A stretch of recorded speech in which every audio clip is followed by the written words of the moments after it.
Last year, we made our dream a reality, traveling 10,000 miles across the country in our 27-foot C-Class RV while living and working remotely. Before we hit the road, we did a full renovation, upgrading our battery system to go completely off-grid and adding Starlink so we could stay connected anywhere. From our home in Key West, we drove a giant loop around the country, hitting major spots like Yellowstone, Mount Rainier, and Balloon Fiesta, before completing the journey back to Florida for the winter. Now we're bringing it all together in one mega episode, a full recap of our first year on the road. Along the way, we learned a ton about this lifestyle, and it's inspired us to reload and relaunch even better this year, with new upgrades and plans for our next big adventure. Let's dive in and catch up on everything Gab and Bren so far.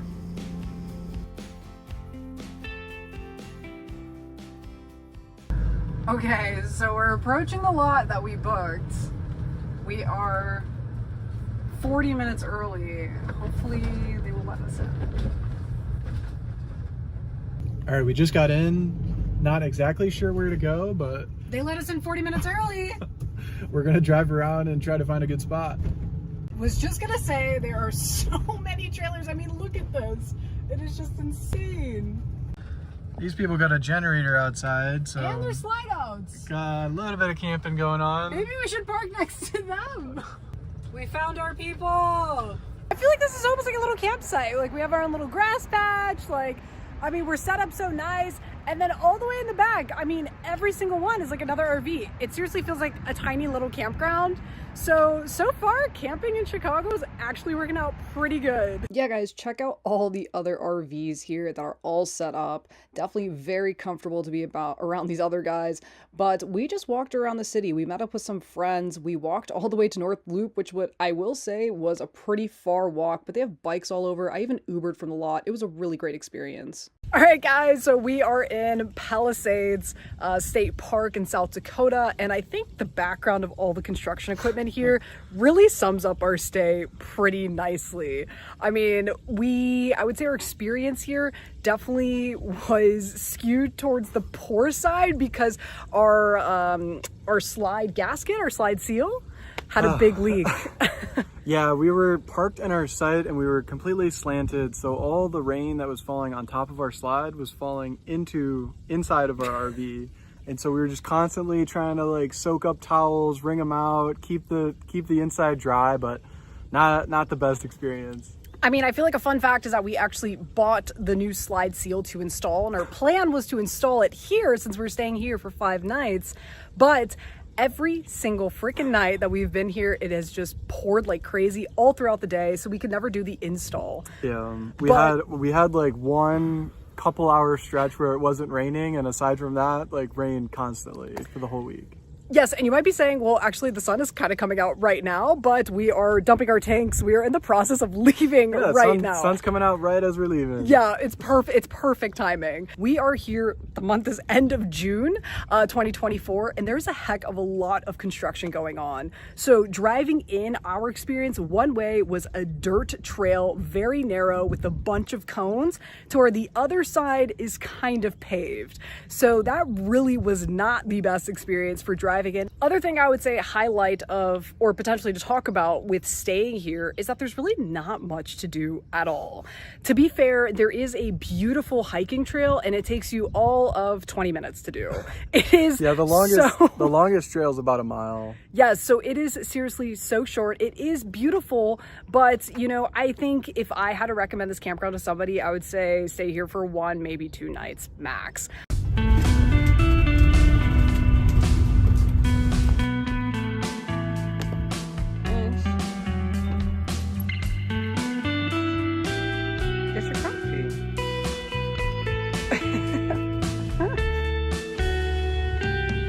Okay guys, so we actually ended up spending 2 nights here at this boondocking spot right outside of the Badlands, and definitely can recommend staying here. The views have been incredible day in and day out. We got really lucky on our first day that the high I think was only 84. Today I think the high is like 92, so we are scooting out of here heading to higher elevation so that way we don't have to deal with this heat. But overall, I think that this is a really, really awesome spot. Honestly, it doesn't get too much better because the views are incredible. You're probably only about 5 minutes or so from the entrance of the Badlands Park. And it's actually decently big rig friendly, definitely depending on the weather though, because our first night, it rained in the morning. It was so sloshy and muddy that we just kind of watched cars come by, and you could just kind of see some of them sliding. Actually, the bigger, I would say C classes or A classes that came through seemed to do better, probably because they had dually tires on the back. But I would say that's definitely something to keep in mind, is check the weather before coming, especially if you plan on staying in a tent. Check the winds, because since you're pretty much on the side of a cliff, the winds can pick up really, really high and make for a super uncomfortable stay. Tips for coming in: there was definitely some cows coming through, so you might come across some when you head in, and then some potholes here and there. So just come in, be careful. If you come in after night, just make sure that you have bright enough headlights that you can see all the potholes in front of you, because especially the big rig, that would be super unfortunate for everything to go flying in the back.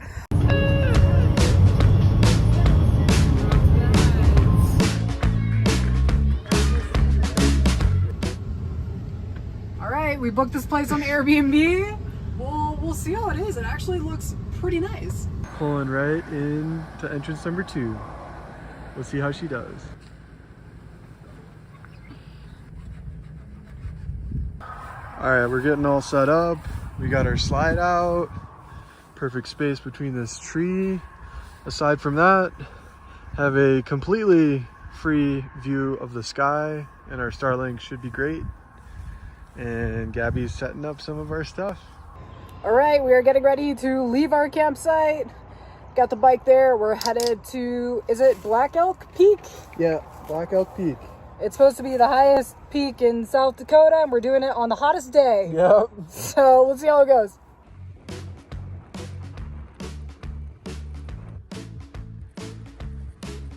Started on the trail, and we got... Watch out for the rock. Oh, I see the rock. We got like 7 miles to go, and hopefully we'll come back to you guys with a cool view. First lookout point of the hike, and it's a good one.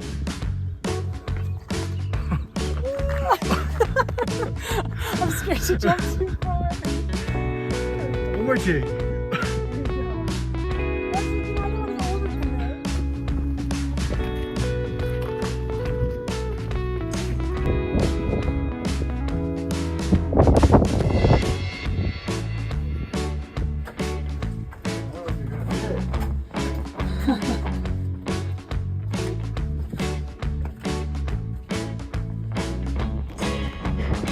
Baby pythons!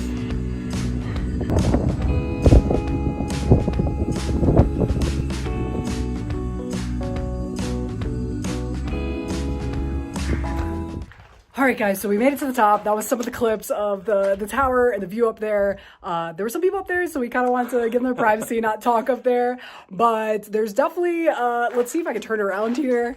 Out of this viewpoint, we can definitely see a nice little storm rolling in. That, of course, was not on the forecast. But I'm just saying, it looks like we got to double time it back, so we got to get some jogging in. Save me! The rain has officially caught us! You're doing the most! Alright guys, so... I didn't think it would be that serious, but caught in some pretty significant hail right now.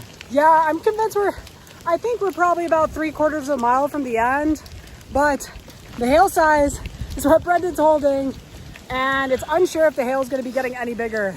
So, hiding out under this tree, get some shelter, and hopefully this lightens up in a bit.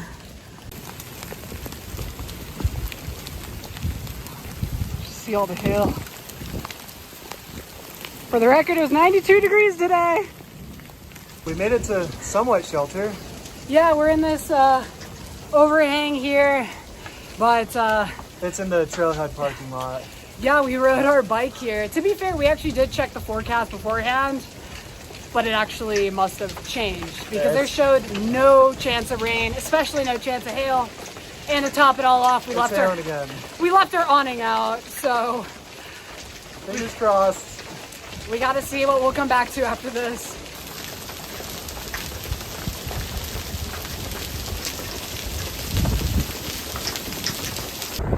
Woo! Fire! We made it. We made it. So we got home, and our slide seal held up. So this is the corner it normally leaks, and water sits on the top.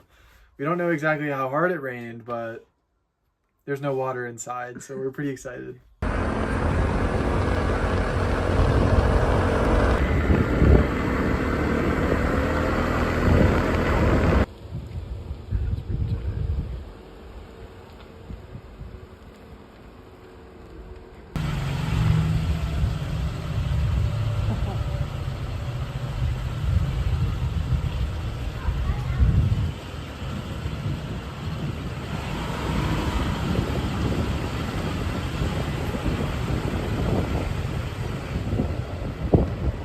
All right, guys, I think we're on, what is it, like day 4 of being here? Day 4, going to Jewel Cave. So we got our cave clothes on. We won't wear the helmets, but we're riding there. We went to the wrong entrance because we have the 1930s tour. So don't go to the visitor center. You have to go to the historic area. Good tip. Show me your lantern. We got lanterns. Super cool tour. Went through the cave with lanterns on. It was really cool how dimly lit it was. There was about 15 of us, but there was a lot of little like cracks and crevices we had to go through, a long staircase down. The idea was to get a good look of what the cave was like in the 1900s when it was discovered. So really cool experience. Definitely would recommend. And it was only $16 a person. So if you can get tickets, highly recommend. Well worth your money. Yeah, it was like almost 2 hours in the cave. We might have snuck in last minute with some people who canceled or something, but it was the only availability they had all week. Definitely, if you get a chance, you should do it. All right, guys, so we are now freshly showered post-cave because they said to get the spores off. And also we have our bike hooked up because we're actually leaving here tonight, even though we paid for tonight, but checkout was at 11, so we still got our money's worth. But we are going to some BLM camping tonight. So we're gonna work from there tomorrow, and then we're going climbing on Saturday. So we're just filling up, gonna dump tanks, head out of here, and then probably make some dinner for tonight.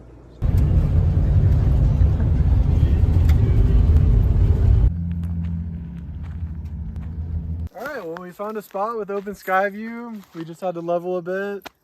But yeah, it seems to work. Lilo's having a great time. Running around, lots of sticks. Not too bad. All right, guys, so we are our last day in Custer, and we had such a freaking good time today. We did like a climbing excursion with Sylvan Rocks that's based out of Custer, and guys, we cannot recommend enough. We originally were gonna do like a group climb that starts like $120 per person, but we talked to the owner and he totally talked us into doing a private climb, and I think that was about $100 more, so about $225 a person. And the big difference is that we got to do 6 hours of climbing. We got to rappel, and you just get all that pretty much one-on-one attention. Yeah, just us two and one instructor. Yeah, and it was our very first time climbing, so we've only ever bouldered indoors. So if you guys are curious about climbing, I cannot recommend enough, and it was such a fun time out there. Yeah, it was so cool. We told them that we were like beginner climbers, that we didn't really know how to hook in. We haven't done any climbing inside, let alone outside. So he really started off with the basics with us, just like teaching us different footholds, how to clip in. We did a couple like kind of beginner routes to get comfortable a bit. Ultimately led up to a double pitch climb that went up to like 190 feet.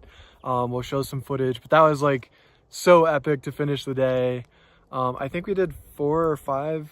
I think we did 5 climbs. 5 climbs overall, so increasing difficulty as we went throughout the day, but we're still kind of coming down from our high now. It was a really great time.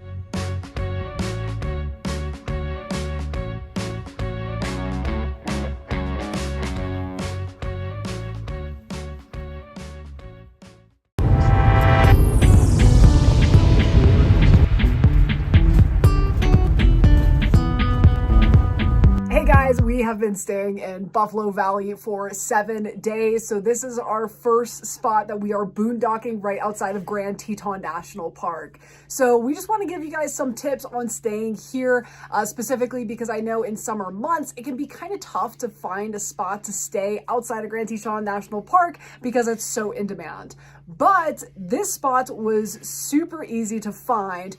Really easy road access, and you're only 10 minutes from the entrance of Grand Teton National Park. So in our opinion, we thought that this was an awesome place to boondock.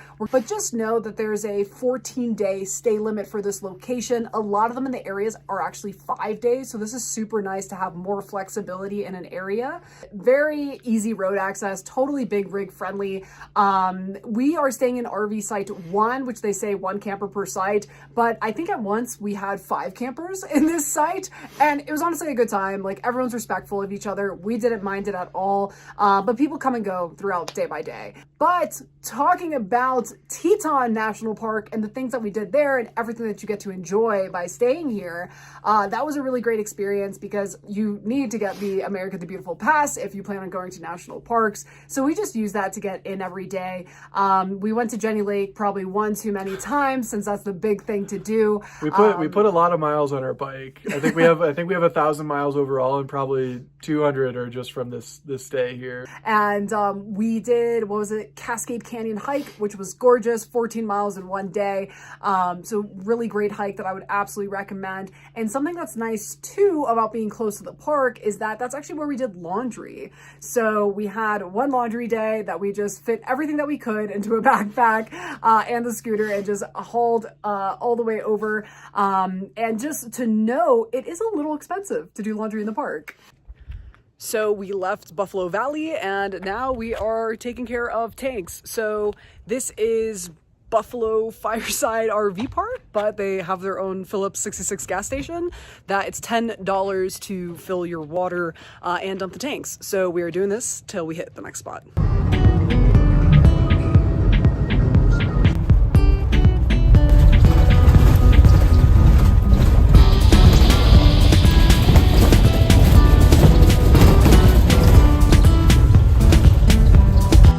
So we have made it to spot number 2, which is Shadow Mountain Camping Area. But on Campendium, it's listed as Antelope Springs. So I'm not entirely sure where the name comes from. We are in site number 1, but all the other sites in this loop are actually full. So we feel pretty lucky right now because this incredible view that we have from our site. So we even have a fire ring, and right back there is an outhouse. I have yet to look inside, so I can't vouch if it's good or not, but pretty darn nice for a free camping spot. Yeah, so 10 minutes from the entrance of Grand Teton National Park and probably about 30 minutes to Jackson. Hey guys, so we are on day 5. We're getting ready to head out of our spot that we're staying here in Antelope Springs, and it's actually been a really great spot to stay. I mean, we did some really great stuff. I mean, in this area, Jackson is way more accessible. So we went to that boulder park. We bouldered for like 2 hours. There were some little kids there, but there were also some adults, so we were somewhere in the middle. Yeah, and definitely hard routes. Like, if you're a climber, like, totally free outdoor gym, highly recommend going there. We just kind of walked around downtown Jackson. Very cute, but it was really busy. We checked out Jackson Hole. Yeah, we did drive by Jackson Hole. That resort is also pretty small. It was busy, but cool to see. I feel like if you're used to Colorado resorts like Breck, like you're kind of going to be maybe a bit disappointed by Jackson Hole, but it was nice to see. It was pretty. And then we wrapped up with one last hike on Taggart Lake, which was gorgeous. We also did the extra addition to Bradley Lake, was it? I think that's what it was called, yeah. I think it was Bradley Lake, and kind of wasn't worth it. So only do Taggart Lake. You can totally jump in. Water was freezing. I only waded up to like knee height, but gorgeous hike that would totally recommend. Yeah, we also went on a Monday, which made it so much more enjoyable because some of the other hikes we've done have been super busy, like just constantly passing people, or people are hiking really slow. But Monday was pretty slow, so it was quiet and more fun, I would say. And make sure if you guys plan on camping here to use the south entrance. Currently we are walking, I guess this is the north entrance. Yeah, it is pretty rough. I don't know that I'd be wanting to get in this in our RV. yeah, definitely would stay here again. Also to note, 5-day max, so that's why we're spending 5 days here. So hopefully somebody else can enjoy the site. And it has been extremely busy here. We were just saying that there's been hardly any empty sites. As soon as one's empty, it seems like someone else comes and fills it up. So it's not the easiest spot to get. I guess we just got lucky when we came. Yeah, definitely every night, I would say it's been full. So if you're trying to find a spot, probably between 9 a.m., 2 p.m. is like prime time. I would say you're probably just about guaranteed to get a spot within that window. So many people like to show up at like 8 p.m. trying to find primo spots. Don't be that guy. Yeah. Hey. Hi.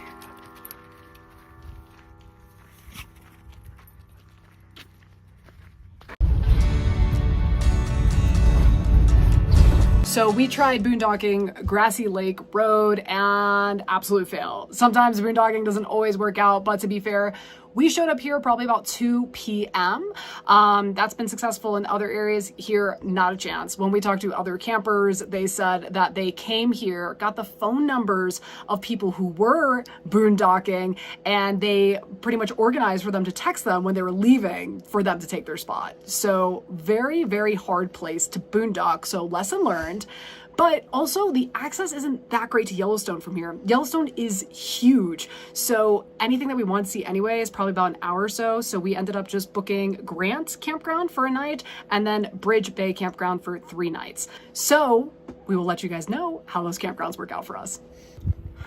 I don't know, I feel pretty overwhelmed. We were like, oh my God, where are we gonna stay tonight? But, you know, we both got on our laptops. It's great to have Starlink because we're in a boondocking spot with no reception. We're able to just get on our laptops and book a few sites. So they forced us to go to Yellowstone. We didn't want to go there yet, but it's our only option. And yeah, so we'll be there for at least 4 nights.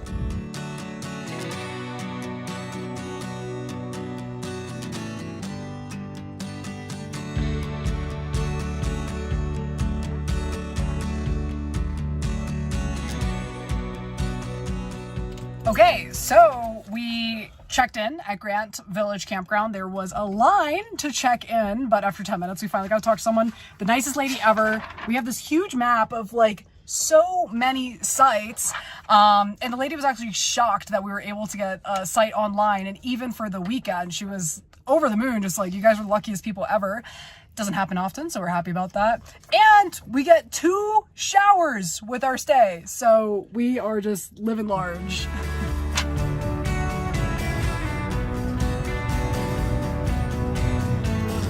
There she is, 7th floor. We got to our site. I don't know that I would say it's rated for 40 feet. Some of the roads to get in here were a little bit tight, as well as, I mean, we're 27 feet. Probably the whole site is at length, but it kind of curls around, so I don't know how you get in there straight, but should be a great experience. Nice, easy pull in and pull out when we gotta leave in the morning to work for the day. So excited to explore and see what's around. Just finished taking a shower. Highly recommend to avoid the rush hour of 7:30 p.m. I probably hopped in at about 6:45, 7, and I thought the line was bad with like 5 people in front of me, but clearly there's like a line of 30 people, specifically the women's, as usual. That's not fun. That's probably like an hour wait just to take a shower. We have a shower in our RV. Didn't really need to use it, but when you pay for it and they give you a little ticket, it feels like you got to get your money's worth to take a shower. Okay guys, so we are currently on our way to Bridge Bay Campground after staying a night in Grant. We stayed the night in Grant, left early in the morning to the little grocery store that's right across. So we parked there, worked there from the day, and then after work we went ahead and explored a heck of a lot of different geysers, pools. Of course, we saw Old Faithful, we saw Black Sand Basin, Prismatic Pool, the really pretty one. So it was such a jam-packed day. We totally skipped the time, and currently it is 8:30 and we are heading towards our site. And yes, we do have work tomorrow, so we're about 15 minutes out. We'll go check in. Hopefully there's some wildlife at the site. We'll show you what the site looks like at Bridge Bay.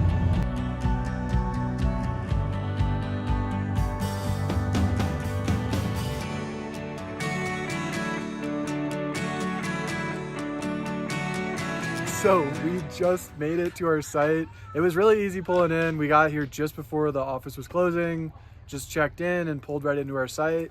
As we were pulling in, we noticed that a lot of the area was like wide open. We were really excited for our Starlink view.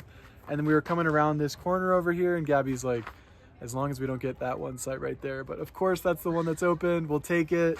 We have somewhat of a view, so we'll see if it's good enough. If not, we'll leave in the morning, work from a parking lot or something, and then come back for the weekend. So it's not a huge deal either way, but yeah, aside from that, spot looks good, and we'll see how it goes. I would say the spot's a little tight though, because wasn't this rated up to 40? It did say 40 again. I'm not sure how you're getting 40 foot in here, like maybe 35, but it was, I mean, for us, it was even hard to get straight enough and level. For an idea of the site. I feel like if you're 40, you almost have to like straddle this this roundabout here. Like there's definitely a lot of length, but unless your RV is curved, I don't know how you're fitting 40 in there. At our campsite, we saw a moose running through, like right behind our RV. We saw an elk on the first day, I think, and then on the last night, we saw a couple more elk at the campsite. And then what else did we see anything else at the campground? We saw a deer and a bison. I don't even remember we've seen a lot of bison, so I don't even remember that one. But that, in addition to that, kind of driving around the area, like having a bison crossing. We saw a little baby bison crossing right in front of our scooter, and it was just the most precious thing ever. That is going to be our Yellowstone highlight for sure. Like I could leave right now and just be satisfied with our experience.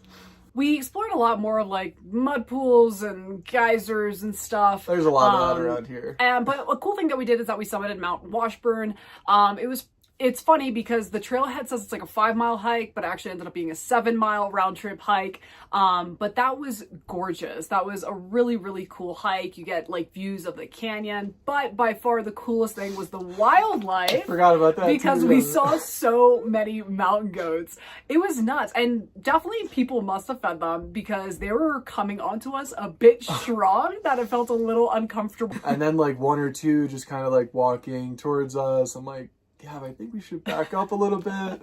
But yeah, it was such a cool experience. And we were the first ones there, so that's part of the reason we like didn't know how to react as well. Yeah, so Mount Washburn was an awesome hike. And then, of course, we kind of did the touristy thing, drove around Yellowstone Canyon. Honestly, by the hike, we did some trail running on it. We were gassed at the end. So we just are like, okay, canyon, cool. Let's go back and sleep. So we called it a night. But we've enjoyed our time so much at Yellowstone that we decided to hop back online. And luckily enough, we got 3 more nights at a new campground. So at Madison Campground, we'll be spending. So we're actually moving there today. But before jumping over, we are going to stop at Canyon Village to do some laundry.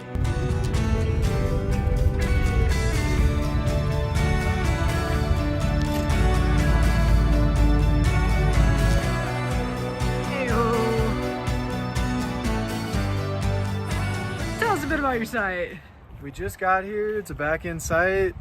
We had to get the bike off really quick because we can't get it from back here, but overall it's really nice. It's pretty quiet. The sites are more spaced out. Only downside is we're not going to get our Starlink to work from here, so we'll have to find a parking lot to drive to in the morning for work. But yeah, overall, cute little spot.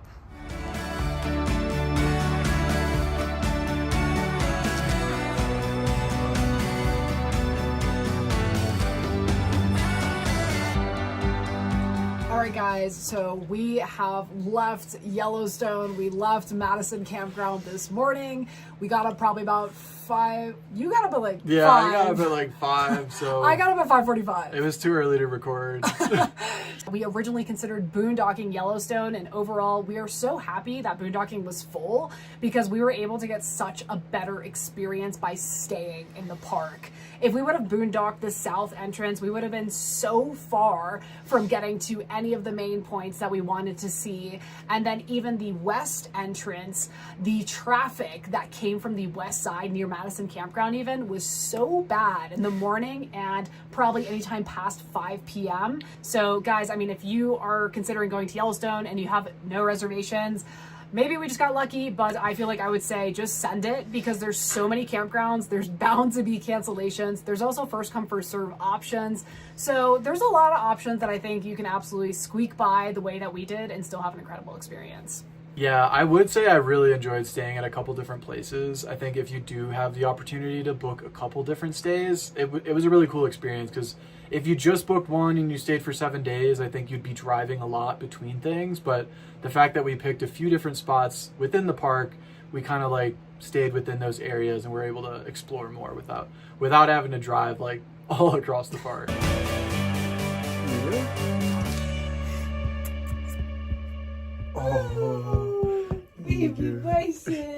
Okay guys, we are wrapping up our stay here in Bozeman. Brendan is taking Lilo off the leash here, and we just wanted to give you some insight on the area that we boondocked.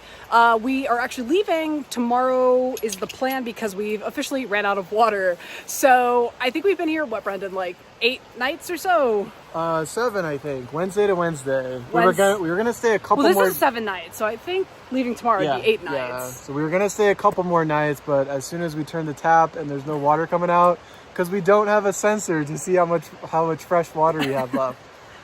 So that was a little bit of a surprise, but we knew it was coming at some point. So we decided to camp in Bozeman because previously we were in Yellowstone and we are working our way towards Glacier National Park.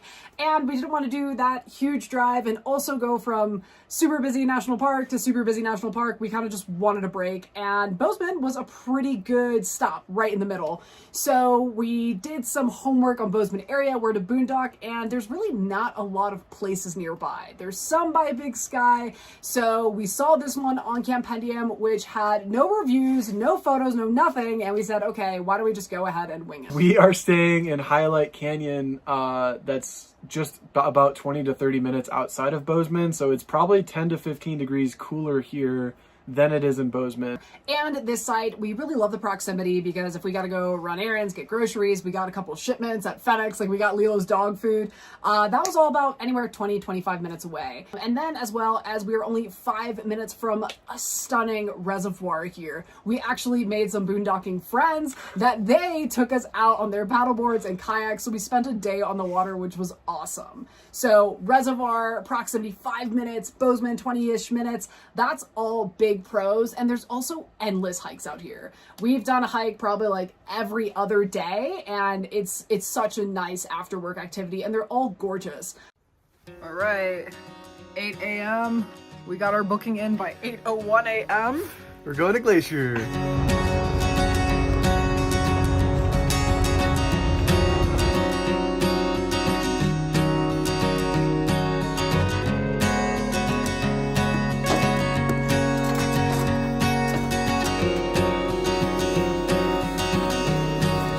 Alright guys, after a beautiful drive past Flathead Lake, we have made it to North Fork Road Dispersed Camping. We'll be here for 2 nights, and then we got 7 nights in the park on the east side. So we're going to be checking out the west side. We'll show you guys what that looks like, and I don't know, we're pretty excited. Looks like a nice place.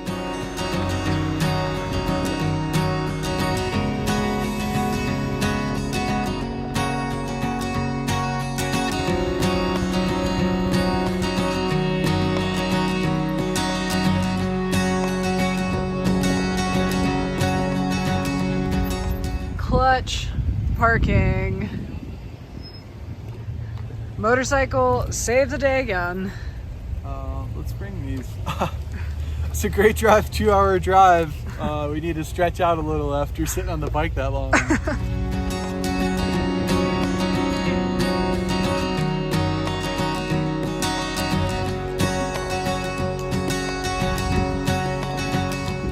Okay, so we've come down from Logan Pass back down to, this is Avalanche Trail that we just parked at, and it's crazy parking lot. So we went to some overflow parking, and of course we got the scooter or the bike into super tight in between 2 cars, but we're super close to the trail. Gotta love anywhere there's parallel parking, because we just slide our way right in between there. Right, so we'll see how the trail is. I think it's supposed to be about 6 miles, supposed to be pretty. We're back at lower elevation, so for the most part, jackets are off, and we can enjoy some warmer weather. Let's do it. Just keep doing it.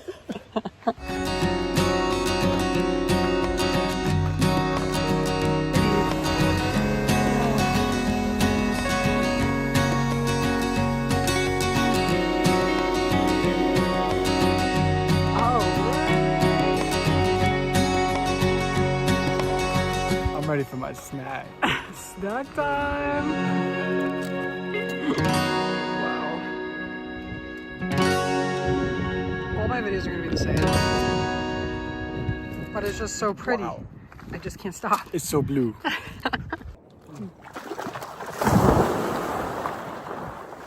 Oh shit! That is gold!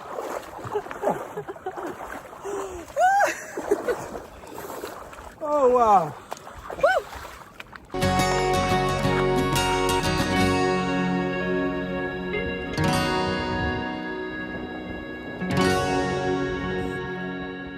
So we are just getting back to our campsite, to our RV, picked up Lilo. We're gonna rest up after a long day of driving and hiking, make some good food, overall recover, and head to St. Mary Campground tomorrow, which we gotta drive all the way around the park because you can't drive through it in our RV, so stay tuned.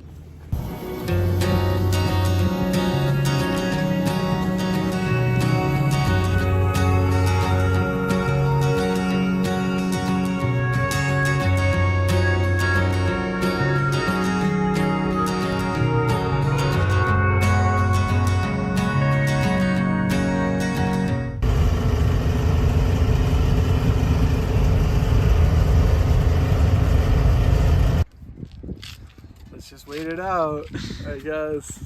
Seems to be a little overworked or there's something broken. So we're not really mechanics. We can't figure it out.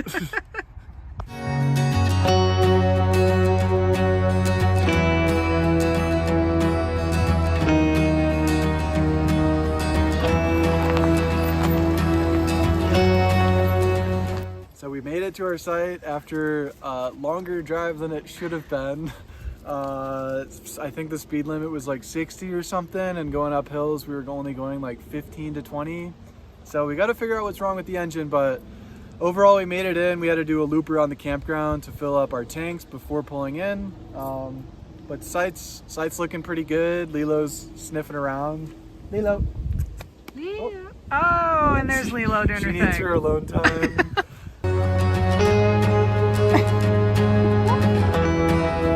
Hi.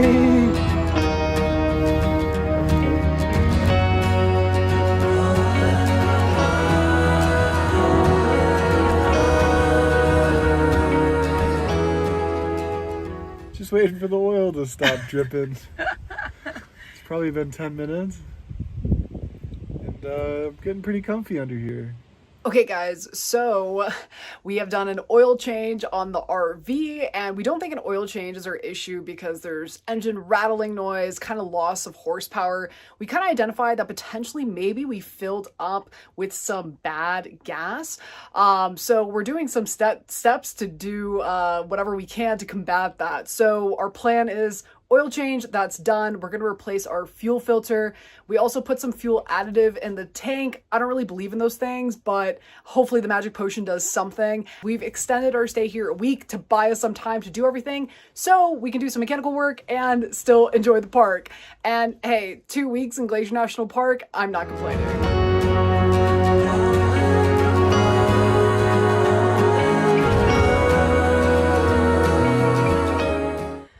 So we're currently doing a hidden lake trail. We went to the overlook and that was way too busy.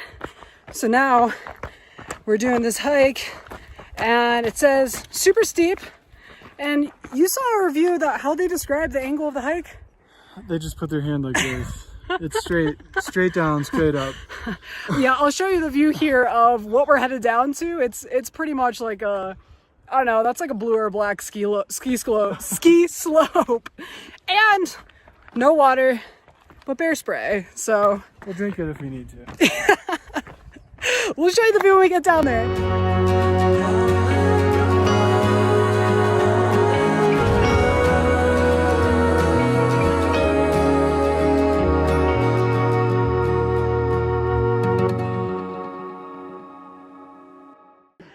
right, so we made it. Brendan is clearly ready for a dunk. I definitely will be joining. Don't know how long we can hang out in here. There's some people that made it down, which is sweet, but definitely not as packed as the overlook. And on our way down, we saw some, I guess, mountain goat. Yeah. We saw one at a distance that I kind of felt like an idiot filming because literally 10 minutes later, we could not have gotten any closer to one. And we did not approach it. It was right off the trail. So it was totally just chilling, super adorable. So let's do our cold plunge number 2. Woo. It's good. My feet are just cold.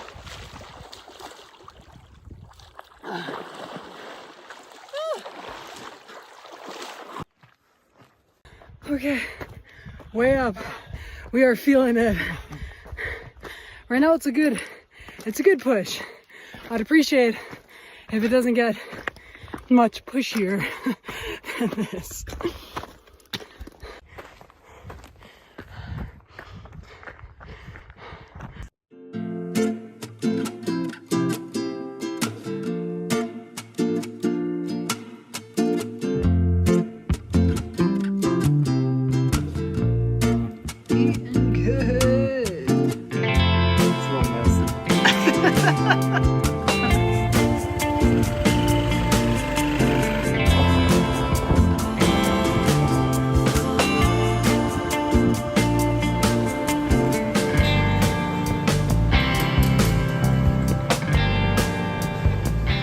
Alright, so we started our laundry. It's in the wash cycle. We just headed over here to this pavilion that's right next to the pool, and we're gonna get a quick workout in while our clothes are washing.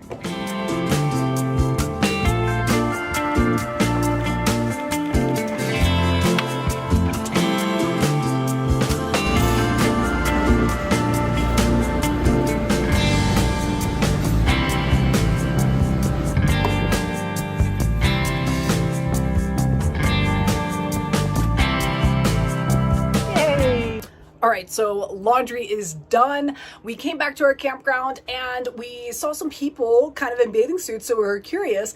And we walked down a little bit and there's a river right next to St. Mary's campground. So we ended up taking Lilo with us, threw her a stick, hung out in the river a bit, and it was an awesome time. So definitely recommend. I feel like it's like an amenity here that they don't even talk about. So that was awesome, but we are calling it an early night tonight since tomorrow we're getting up super early to do the hike to Grinnell Glacier.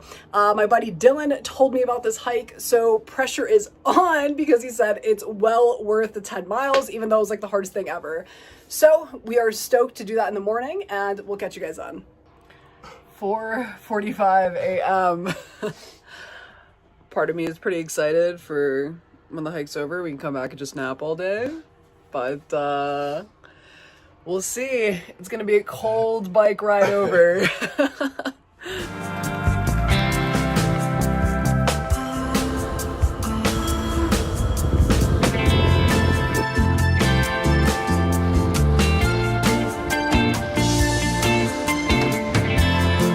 Alright, trail definitely way more packed than anticipated. We got here right at like 6 on the dot and the lot was full. So happy that, of course, the scooter can just pop right in wherever. Never lets us down. wherever we need to go. So it's about 10, 11-ish mile trail. Brendan has his bear bell on. You're holding it. It's like, bro. Get your little bear, or get your little bell if you want to keep the bears away. Yeah, bear bell engaged. Hike started, so hopefully we'll see a glacier. A little cold, but I'm thinking it's gonna warm up.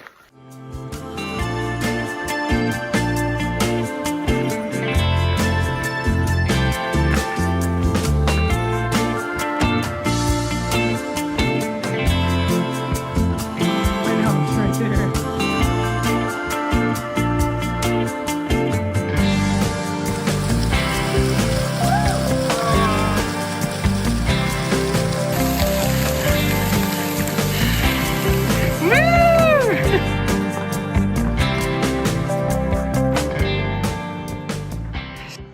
We have made it. Brendan said it feels like we're in a polar bear exhibit. Yeah, it feels like a little snow globe up here. It's really pretty, but yeah, I wasn't expecting there to be a pond on top, but it makes sense since the glacier's melting. And there's like a nice little waterfall. We got here pretty, what time is it? You have a time on your watch? 8:15. So we got here at 8:15. We were one of the early ones. I think there was only 3 other people actually like at the Glacier area before we got here. And then after we got here, probably like 20 more people filled in behind us, but we're still trekking down to get as close to the glacier as we can. I thought it was the wrong one. I looked at the other but it's like, side. oh, it's like that little one, right? I'm like, no, it's that massive one. Oh, it's not that big.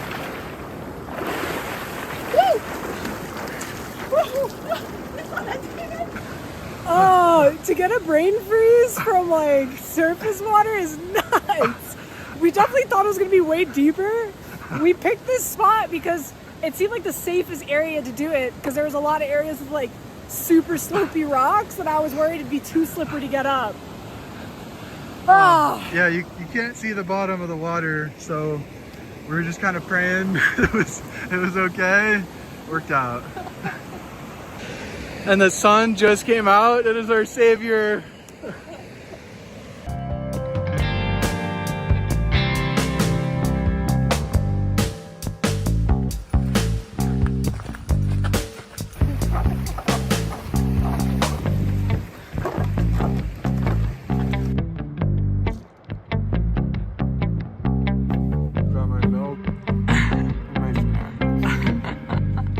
Man, we were tired. Just got back to the RV. Had to rescue our little baby. There she is. She might be more tired than us. Yeah, so we took one last dip in Grinnell Lake. Yes. Yeah. Lake Grinnell? Yeah, Lake? the super blue one. Yes. That was really not that cold at all in comparison to what we did earlier today. But awesome hike. Overall, it was about 15 miles. And now it is most definitely nap time. Maybe some food and nap. But that's part of the hike. Yeah. Food and nap. Who's it to? Oh.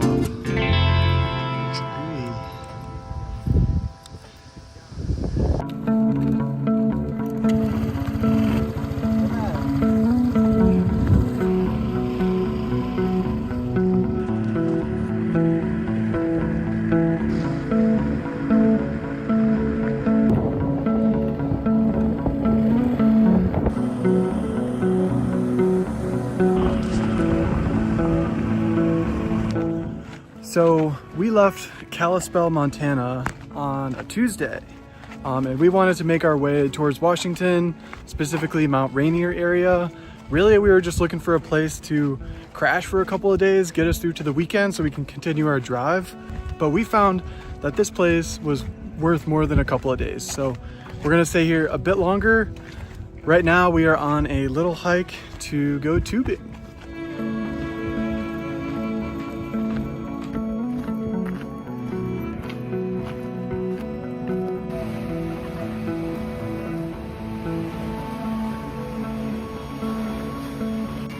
So these are the 2 tubes that we picked up from Walmart. This is how big it is when it's folded up. Gabby is blowing up the other one, getting all excited. Each of these was $5. We bought a pump that's doing it without us having to breathe in it for $12, and a portable battery that we have, so which is doing all the work. So for $22, we will get to float in this beautiful water.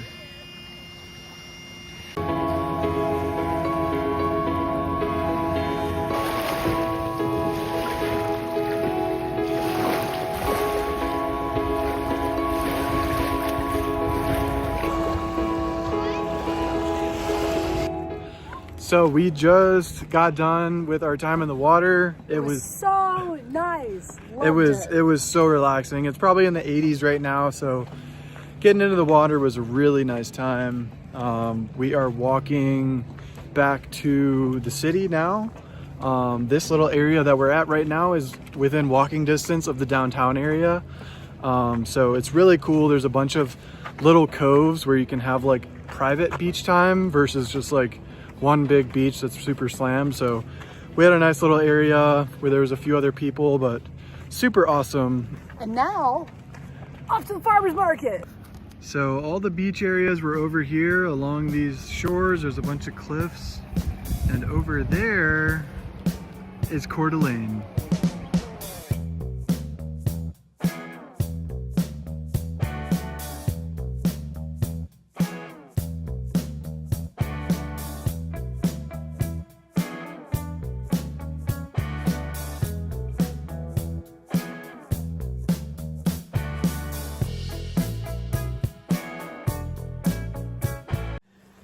So, one super nice perk about the boondocking spot that we are in is that we have this gorgeous hiking trail that's literally like our backyard. I really don't know how far it goes for. We've typically walked this trail in between calls when we have some free time, and it's really nice because we can just let Lilo go and she finds all the best sticks.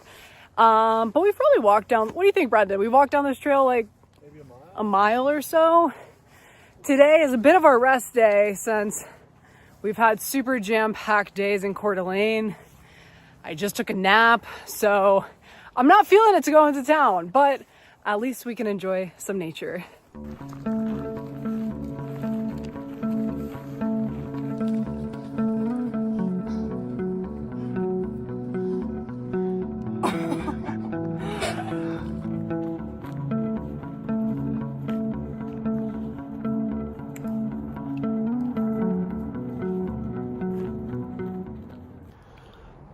Unfortunately, this is our last day in Coeur D'Alene, so we are going into the city to get a little workout in, play some basketball. Woo!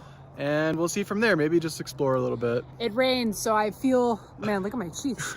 But no, I feel cooped up, so I'm excited for the sun. She's bouncing around. Let's do go. it!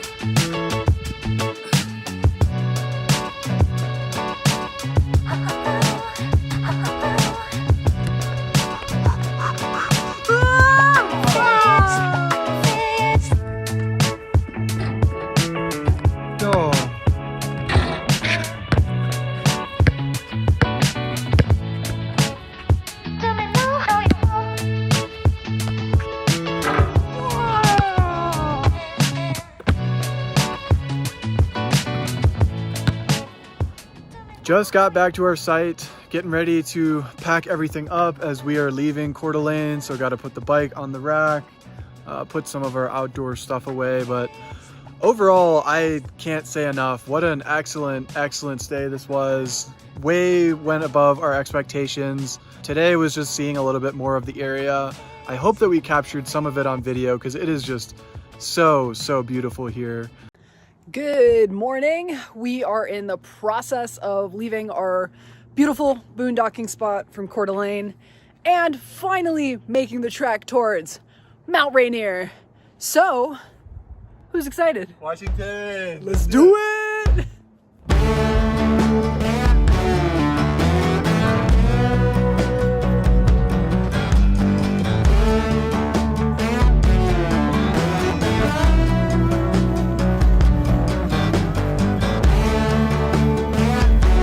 Product here. Wild Huckleberry Jam, baby!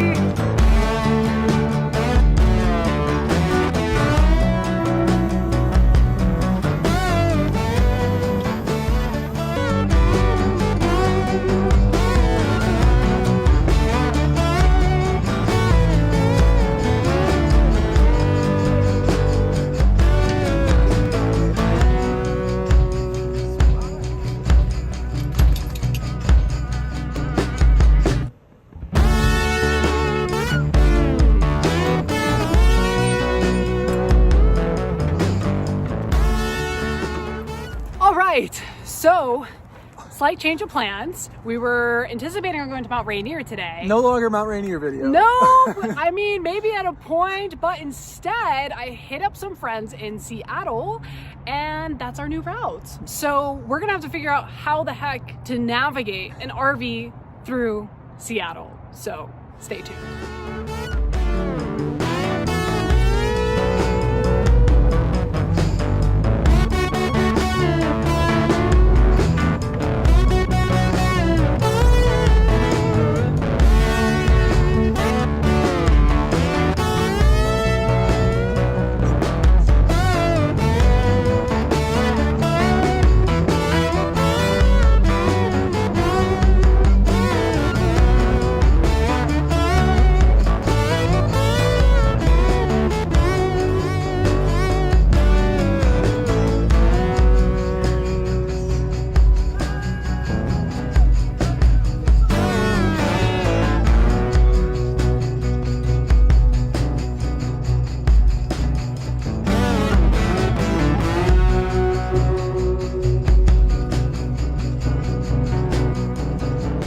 Okay, so a day of exploring the city of Seattle. I feel almost sponsored here to be like, brought to you by, but Woodland Park Zoo was awesome for parking the RV at.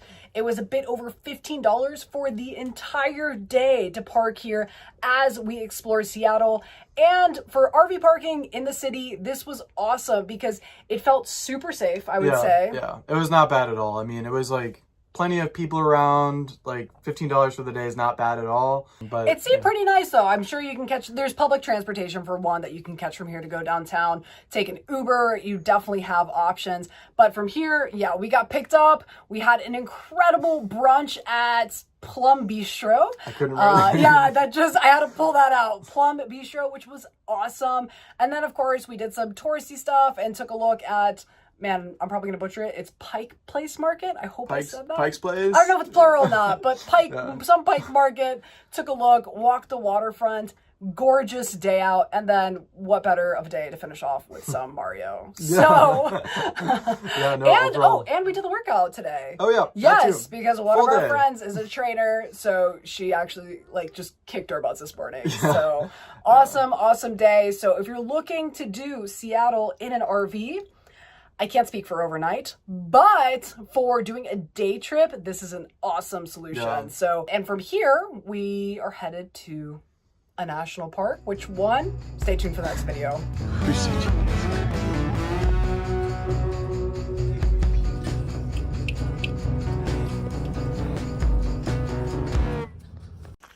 Okay, after all of our driving, we might have just secured the best boondocking spot in Olympic National Park. I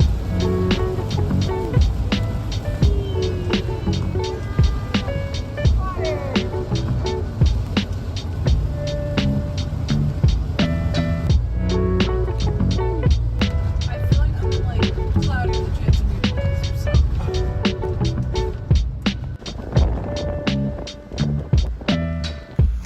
Our RV's back there. We are walking out to see if it looks good to drive down.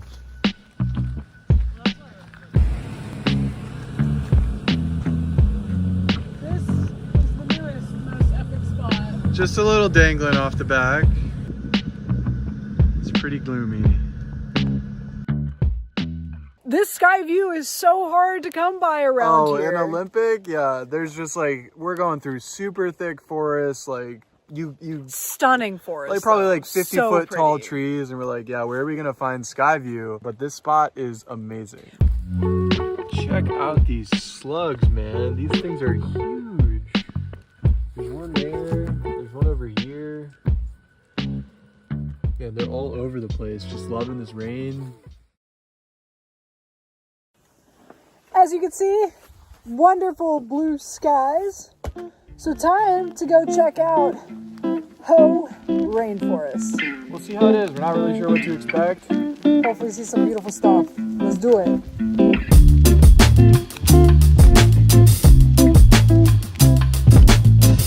So we left with a visitor that decided to do a hitchhike. I hope you like slugs if you come here. God damn. It's definitely bigger than a finger. I don't think you're gonna be able to pick it up. You gotta. Go, go, go! Go, buddy. All right, slug free. Let's do it.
We are gonna head out to Ruby Beach, and it's pretty overcast today. We looked at the weather. It says it's 100% gonna rain. It's been on and off raining all day, but we don't want to just sit, even though we have a beautiful site. We definitely still want to make the most of our time and explore. So Ruby Beach is about 30 minutes away, so hopefully we can make it there and back relatively dry. I'm expecting to get wet. I just don't know how wet, so Fingers crossed. let's do it.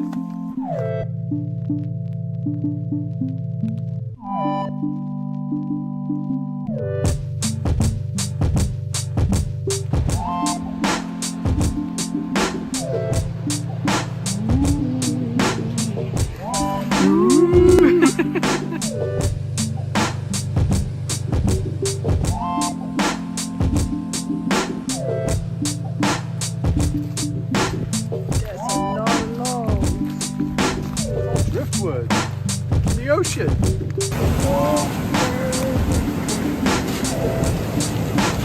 You touched it!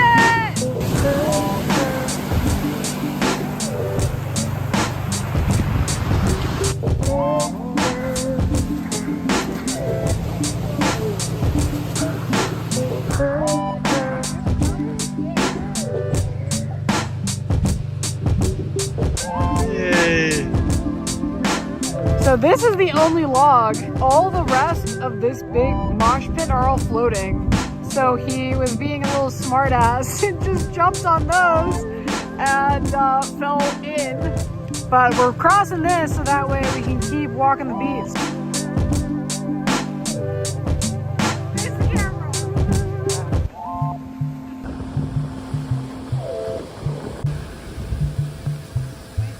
The ultimate driftwood.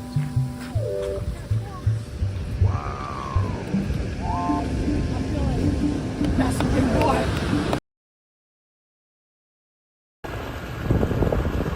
If you can't tell, we got caught in some slight rain on the way back. Brendan, being the driver, definitely took the most of it. I'm pretty dry on the front, but all the arms and stuff pretty soaked. We just embraced it and we did it. All right, so time to tune into some long way round for some inspo. If you guys haven't watched it, highly recommend. See ya.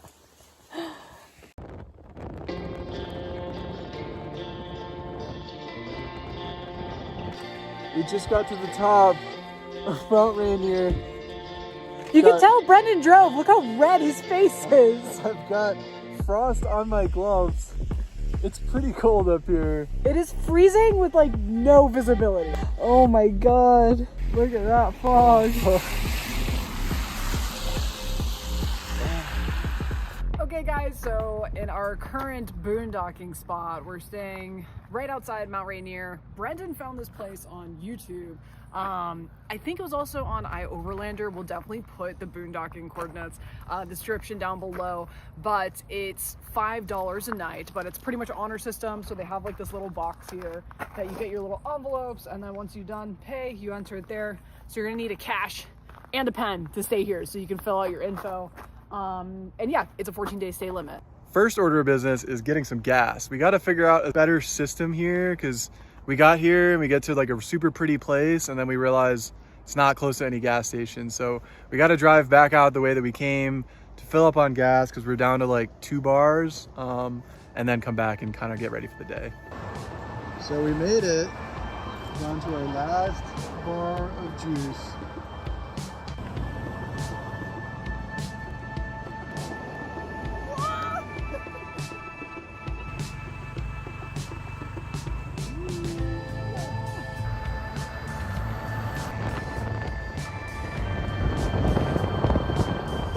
Took the exact same drive as yesterday, parked in the same exact spot, and it's crazy how much more we can see today from yesterday. Check it out. Still a bit covered, but none of that was visible yesterday. Getting the watch ready. We'll be doing Mount Fremont Trail.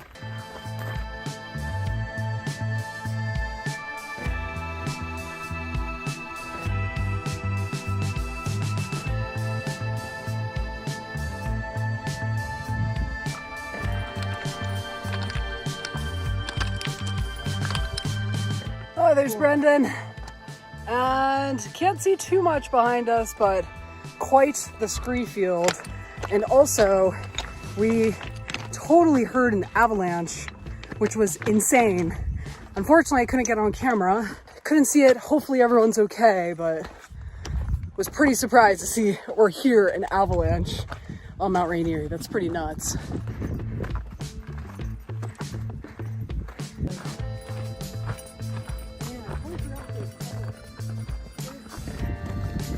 We've officially lost all visibility. We can't even see where we came from or where we're going, but yeah, you can probably see about 50 feet in front, and that's it.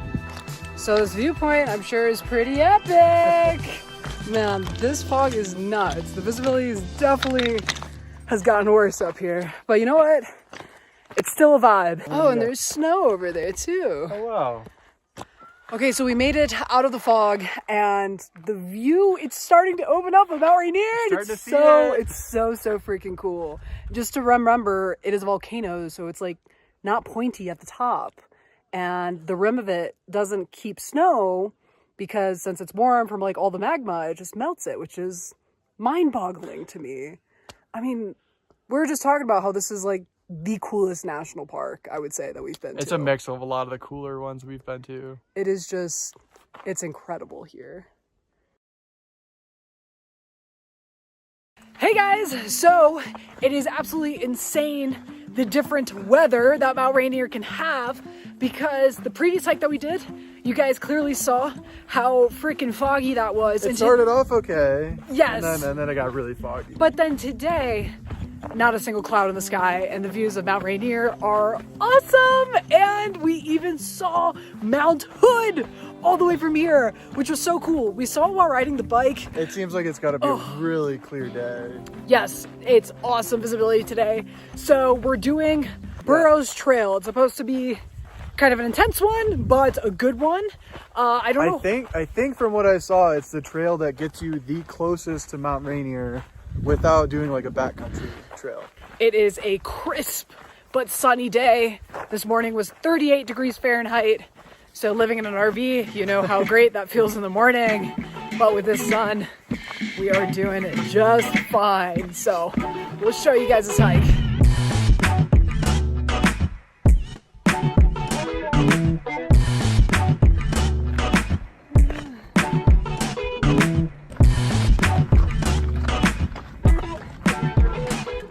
So there's Brendan. You can take this hiking trail clockwise or counterclockwise.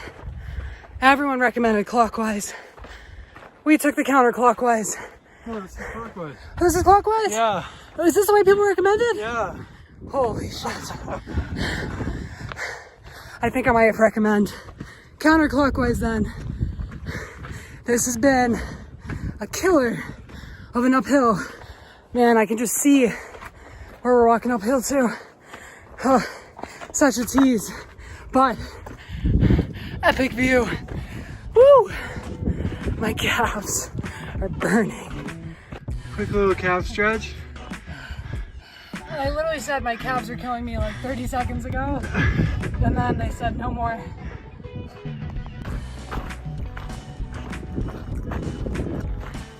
Making our way. That part wasn't too hard. It was about an hour to go 2.5 miles and about 1,000 feet of gain. I don't think that's the hard part.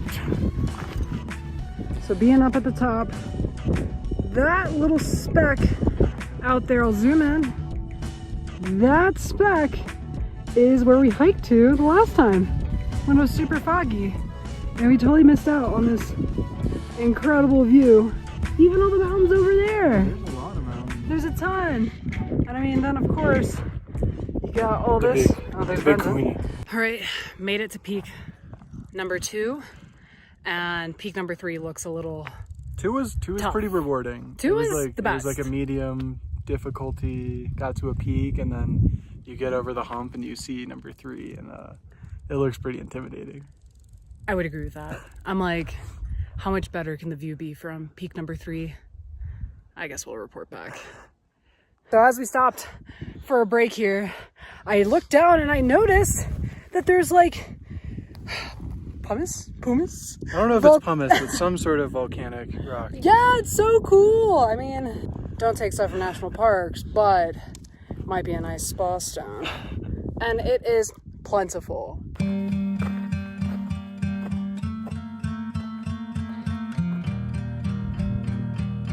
It's getting pretty tough, but we're almost at the top. Here's Gabby coming, just a little bit behind. We're chipping away, and the top is somewhere up here. Yes, baby. Bring poles. We have made it to the top, and we probably made it to the top about 20 minutes ago, but shockingly enough, I got a phone call from my dad. 8,000 feet up in the heart of a national park, and you can still get service. No, and we actually saw one other group of people up here, which was really nice because they were able to take our photo. So I'm happy we have one for the memory books, because this is a pretty incredible view. Definitely worth trudging along to do all 3 burrows. So for reference, that is the second burrow where we came from. So we are quite a bit higher. Jogging, woo, on the downhill to make up for some time, because the sun is setting and we still got another 5 miles back here, and I like to get back while the sun is still up. As we work our way back here, it is so cool to see that there is nobody, not a soul in sight around. Today's Wednesday, and it is 6:30. I get why there wouldn't be a lot of people out at this time, but I'm really grateful that we did this on a weekday, kind of after the morning rush of peak hours. We still got probably 2 more miles left. It's pretty smooth sailing from here though, no more crazy inclines, so I'm stoked. But it has most definitely been a successful hike. 3 hours, 40 minutes later, we have made it back to the parking lot. So we are gonna be headed out of here. So, not sure if you guys can hear this. Where's Lilo? Lilo started going crazy, and there is definitely some small little animal living in our wheel well.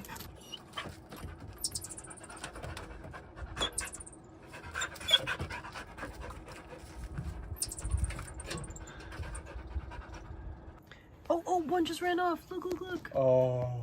There it goes.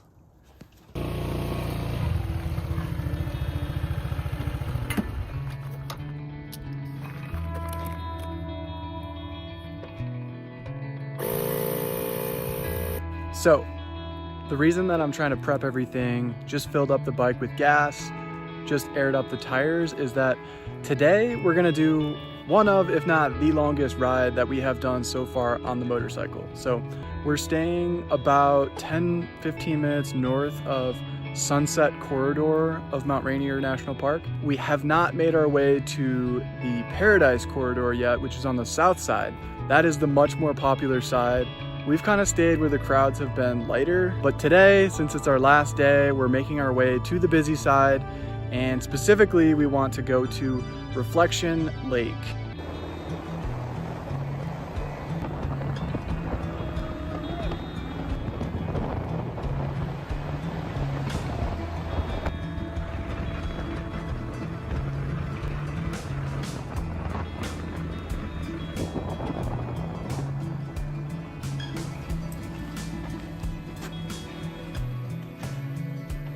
Okay, this is so cool. Show me your find. Straight from Super Mario or something. Look at that. It looks so vibrant. There's another one right here. Wow. It is absolutely like the apple from Snow White. Oh, and look, there's a baby one growing right back there. Oh, those do look like oyster mushrooms. That's a good eat. That's good hunting right there.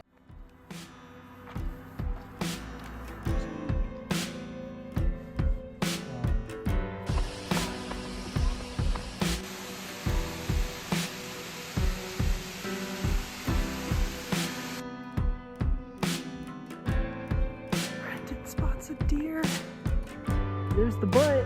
I see a little wag. Oh, oh, hello. Yeah. Yummy.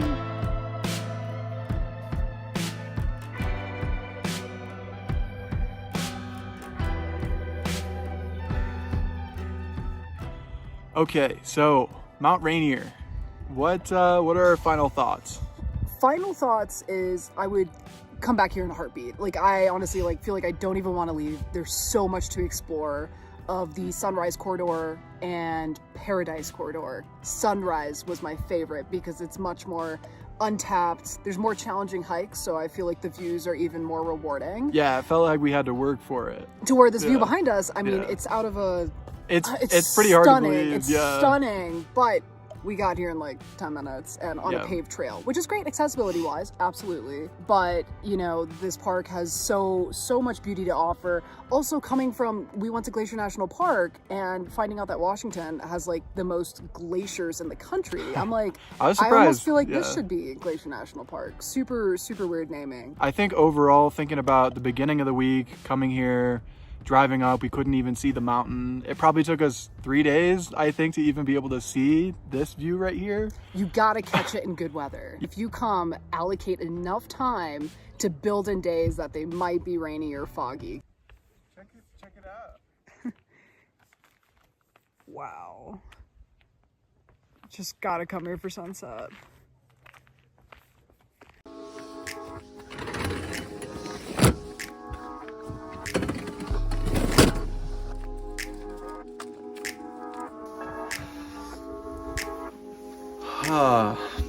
Unfortunately, we are packing up to leave Oregon early. These wildfires just been crazy. They've been on and off. We've been trying to avoid them, but couldn't dodge them forever. The last video that we posted, we were leaving Mount Rainier. So that was the last really big trip we did, really fun thing. Making our way south into Oregon has been a lot of ups and downs. We've been hitting a lot of bad weather. We drove south and we stayed one day. We spent a day in the city of Portland. Then we stayed outside of Mount Hood for a couple nights. Mm-hmm. That actually wasn't too bad, but we didn't have the best Starlink view, so we kept making our way. Head south toward the Bend area, which that's when things started to get pretty smoky. Really, we're interested in the area, but we didn't end up staying too long just because of the smokiness and the air quality wasn't the best. So we head south towards Crater Lake, which is the only national park in Oregon. We were pretty excited to see it. The air quality looked good. We got here yesterday and we even went into the park, which was absolutely gorgeous. It was like pretty breathtaking seeing the lake. We got super lucky and got tickets to do the boat tour here that takes you to, is it Wizard Island? Wizard Island, yeah. So we were like, oh, we'll wait to make all the content or whatever, capture the moment tomorrow. And not possible. Today got canceled. But of course you didn't get an email. There's no phone number or anything to call. So we had to drive through the park this morning, which on the bike ride, like both of us, I would say probably like itchy throats, sore throats. Air quality said it was 185, which if you're unsure what the AQI means, essentially that's unhealthy for all groups. So you shouldn't even go outside. And we took our motorcycles, so we had our helmets, we had like our little buffs to like cover. Yeah. That's only, we don't have face masks on us. So we tried to make the most of it, but yeah, it's an absolute bummer because there actually was a small wildfire in this area that I remember we talked to a ranger yesterday and he was like, oh yeah, it's all contained. So we're like, even better, but goes to show the power of Mother Nature and how she works in her ways because it is just not working out today. Good morning, Albuquerque. How beautiful of a place is this? And I'll have to zoom in, but right behind me, we can see all of the balloons from Balloon Fiesta this morning. It is so gorgeous here, guys. So this week, we are going to be taking you through Balloon Fiesta, how we were able to get reservations, how we're boondocking 15 minutes outside of the event itself, and stay tuned to the end. So we'll tell you guys our final tips and if we would do it all over again.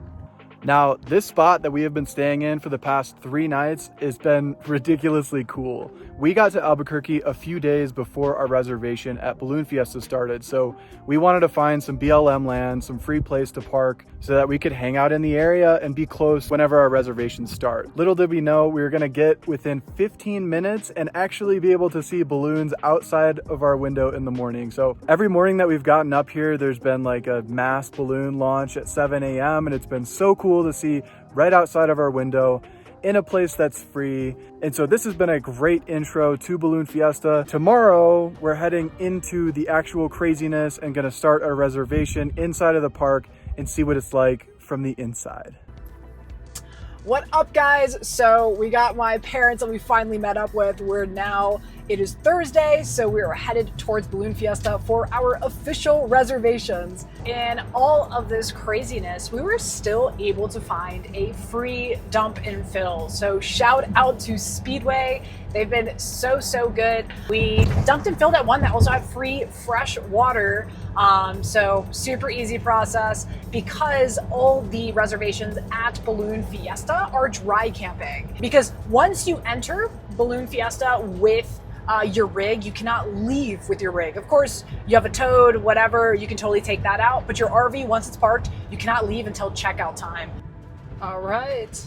Got some stuff going on. There's VIP North, they better turn. And they clarify that this is rally style parking? Rally style, meaning like Daytona. Oh, rally style. Pigskin in the parking lot. All right, the Wrens gotta unhook their toad.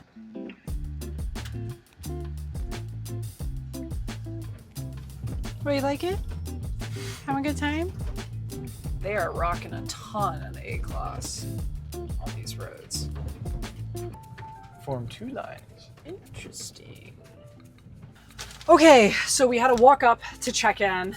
We got a little baggie, so this needs to be displayed the entire time in your RV. This green pass is displayed for your toad. These are your tickets to get in. They said treat them like cash because if you lose them, you're out. The dump and fill is way more expensive than we thought. So it's $40 if you want them to fill your water. It's $40 for them to dump. So it's $80 to dump and fill. So seriously, dump and fill before you get here because you will be disappointed. So they give you a little stress chili that maybe Lila would like. Cool. Now we're just waiting for somebody to navigate us to where we'll be parking, and we'll show you guys the site once we get there. All right, as in terms of what you're actually doing at Balloon Fiesta. So for one, the experience was incredible. I totally felt like a little kid walking amongst all these balloons. Literally the first night that we were there, I was like, this is so cool. We checked in at probably around noon, so we missed all the morning activities. So the first thing we did was at night, and I think that was like the special shapes Glodio. So it was all these crazy looking balloons, like you have like Darth Vader, like Tasmanian Devil, Yoda, Smokey the Bear, all just lit up at night. They're on the ground, they don't take off at night, and you get to see all these shapes and walk amongst them. That was super cool. And then the next morning, you can see them take off. Yeah, it's definitely a bit of a different crowd in the morning and the night because I really did like the special shapes. It was cool to see just like all the people's custom balloons. Yeah, so in terms of events that I would recommend would definitely be the special shapes at night. In the morning, they do a dawn patrol, which I really thought was super cool. You have to get up early. Yeah, you got to get up really early. We are literally 5 minutes to the field and we still got up at 5 a.m. But really events, balloon-wise, happen from like 5:30 a.m. to just about 8 a.m. Yeah. And then at nighttime, it's probably a 6 p.m. to 8 p.m. So they're actually really small windows. Super early morning and kind of evening for about 2 hours. Yeah. So there's a lot of time in the middle of the day to do things. Definitely a huge gap in between actual balloon events. And the one thing that I feel I wouldn't recommend that's on the schedule a ton that I don't even consider an event is their chainsaw carving exhibition. It's literally just a booth of, I mean, chainsaw carving is super cool, don't get me wrong, but they act like it's like this actual event, but it's just a booth selling stuff that's wood carved by chainsaws. The other event that they would have that I would definitely recommend as a cool thing to do is the drone show. So at the end of every night, after they do the special walkarounds and you can look at the balloons, they do a drone show and then they do a fireworks show after. Yeah, my brother, he's seen a few drone shows and he was just like, this will forever ruin any other drone show that you attend. Now I'm kind of afraid, I'm afraid to go to good. another one. The drone show was so next level. Like, literally, if we went to this festival and we only saw this drone show, I would be happy.